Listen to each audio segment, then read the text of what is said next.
partner and I got a breaking and entering call late one Friday night. I'd never responded to a call like that before, but it sounded serious.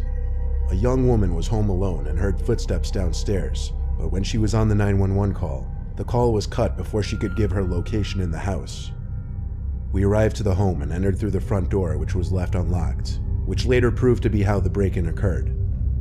Both of us shouted police with our guns drawn, expecting the suspect to be armed.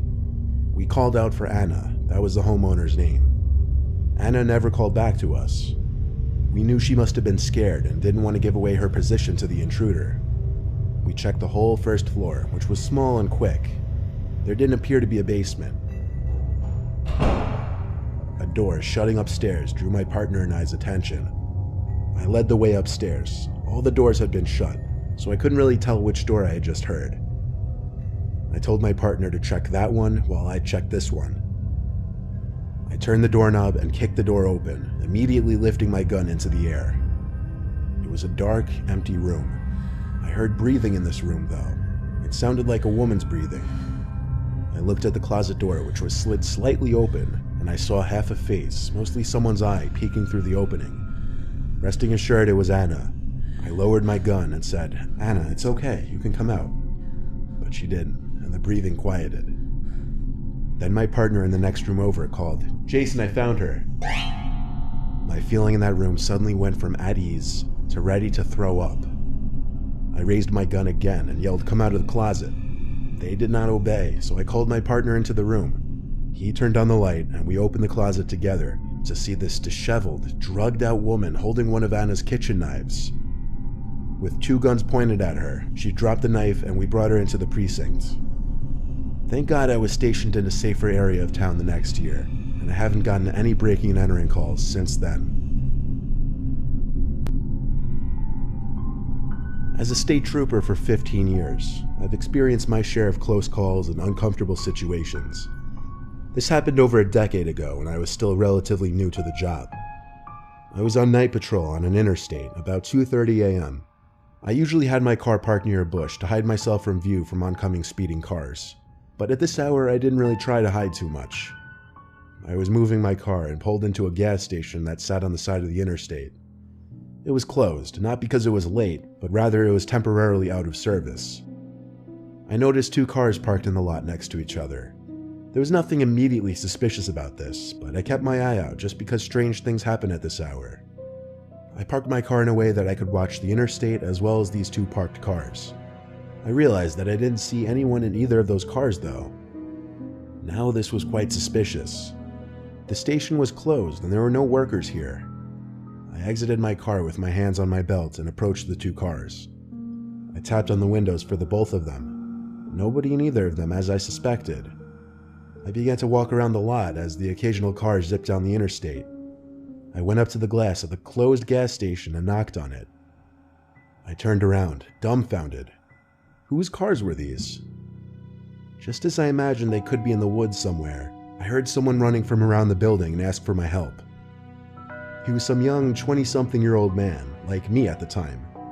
He said his car wouldn't start and needed help. Now, I told him right away that I was no mechanic and that he'd need to call a towing company, but he practically begged me to just check under the hood for a second. He ran to his driver's side and popped the hood.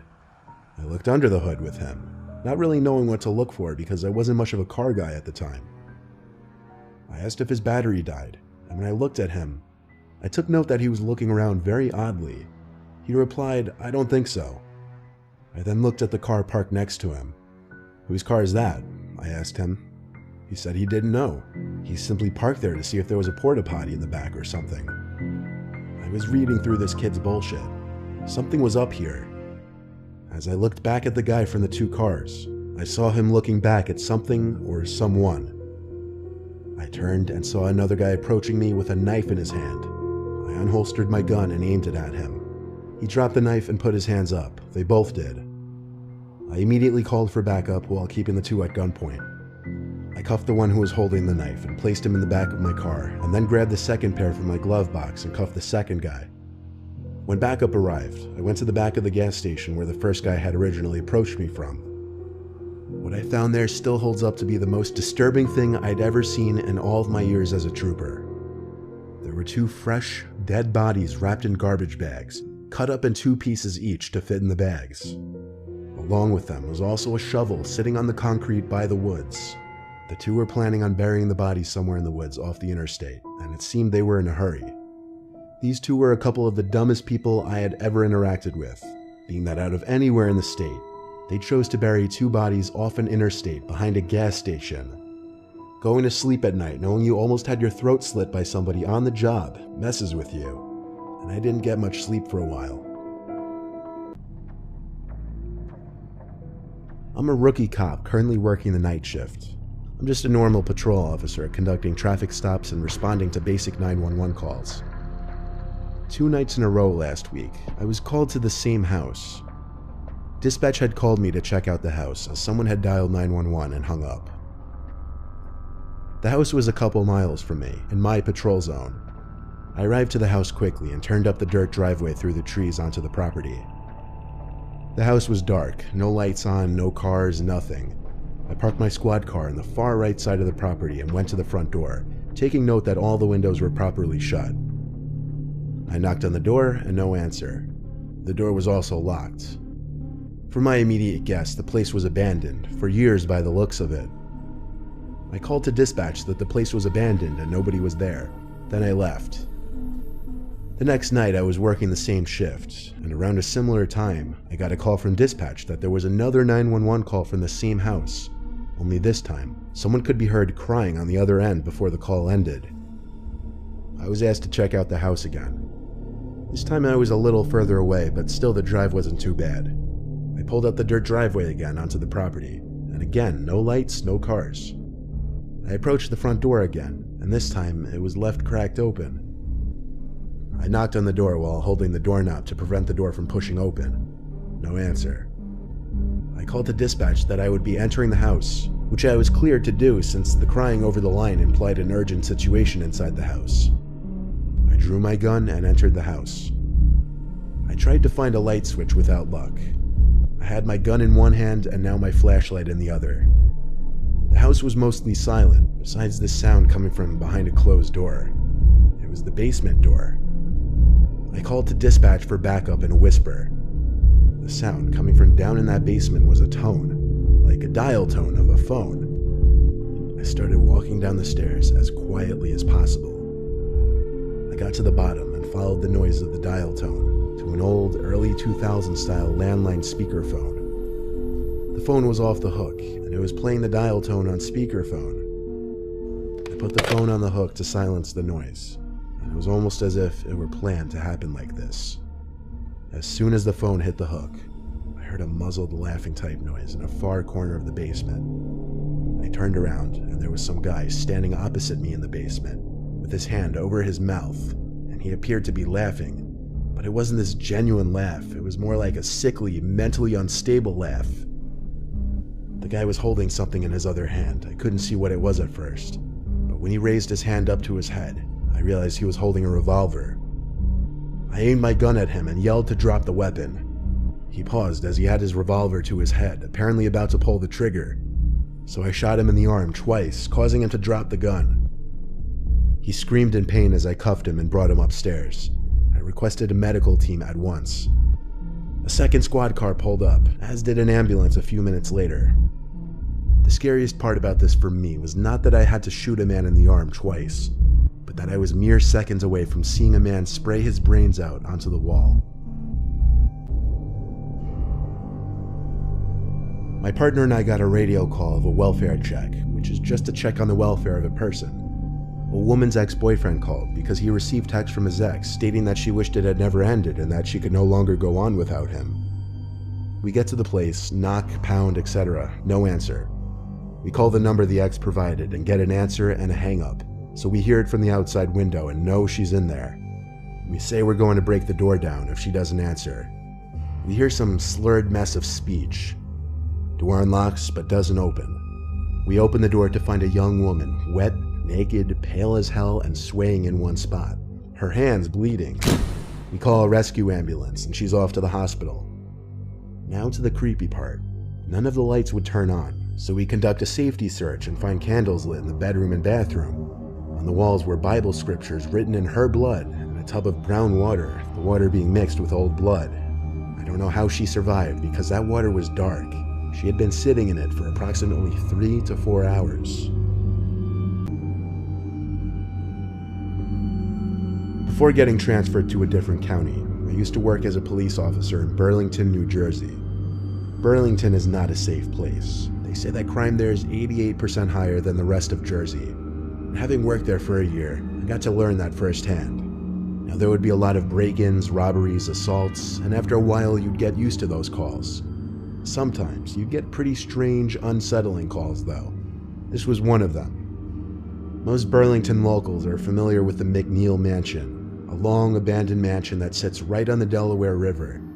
The home was constructed in 1894 to serve as a residence for Andrew H. McNeil, as well as his wife and 4 daughters. The house had been abandoned and left to decay since 1974 and is now owned by the county. Sometimes there would be kids trespassing on the property to check it out. Sometime past midnight, I was told over the radio by dispatch to investigate the property, as there was a report by a neighboring house that there were some people seen hopping the fence to the property. Upon entering the property, I noticed a light coming from inside one of the upstairs windows. Part of me inside died a little as I realized someone was in there and that it was my job to go in and get them out. I requested backup into my radio and stated I would be entering the mansion to pursue a trespasser. I scanned the outside of the house once more looking for an entry point, and found one of the lower windows was smashed open and easily accessible, and that's how I made my way in. Right away, first thing I did was make my presence as a police officer known. I was inside what appeared to once be the living room of the mansion, rubble covering the whole floor. I heard footsteps upstairs. I shouted again, expecting them to come down the stairs. When they didn't, that meant it was my job to come up. I went up the stairway and started walking around. There was no way to hide my steps with all the litter and rubble on the ground. I heard something fall in a nearby room. This is when the worry and fear really started to kick in. At this point, I had my hand on my gun holster ready to react. Though let me tell you, having a gun doesn't make you feel invincible. I shouted again to try and draw out the trespassers from the room. You ever hear that dumb, overused quote, "I didn't sign up for this" in the movies? Well, I was pretty much feeling that exact way. I stepped into the room that I thought was where the noise had echoed from. It was some small, weird room with a bunch of windows with blurred glass film. There was a sliding closet door open about 3/4, so they had to be in there. I took out my pepper spray and gave one more warning that I was a police officer before yanking the closet open fully. It was empty. This made no sense. I looked around the room, and the windows. They looked to an outside deck, and there was someone standing behind one of them. I couldn't see anything about their features other than the outline of their body, but then I realized there were people at the other windows too. The way they were all looking at me through the window film, such a ghostly appearance they gave, like a picture from a kid's horror novel. I found the door to that deck in an adjacent room. When I stepped out, the 3 figures standing at the windows were gone. I didn't see any other way off the deck besides the door I came out through. I saw the flashing lights of a police car through a bunch of trees, parked on the same lot as me. Another officer announced his and his partner's arrival to me over the radio. I met the officers outside the house and pointed up at the deck where I saw 3 people standing. They were creeped out as well when I described how they all just stood there at their own windows looking in. We searched the whole mansion together. I eventually came to a small room with a window on the first floor, and once again, something was outside this window.